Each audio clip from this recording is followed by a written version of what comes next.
ಈ ಒಂದು ಘಟನೆ ನಡೆದಿದ್ದು ಮಾಲೂರಲ್ಲಿ ಸುಮಾರು ಒಂದು 45ರಿಂದ 50 ವರ್ಷಗಳ ಹಿಂದೆ.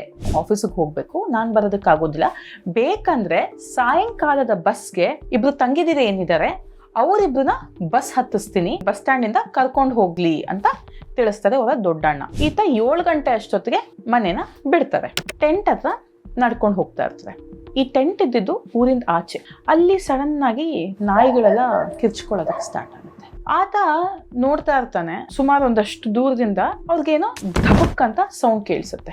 ಧುಮುಕಿ ಕೆಳಗಡೆ ಬಿದ್ದು ಯಾರೋ ಒಂದು ಹೆಂಗಸು ಮೇಲೆ ನಿಂತ್ಕೊಳ್ತಾ ಇರೋದು ಆತನಿಗೆ ಕಾಣಿಸುತ್ತೆ. ಅವ್ರಿಗೆ ಭಯ ಆಗೋದಕ್ಕೆ ಸ್ಟಾರ್ಟ್ ಆಗುತ್ತೆ.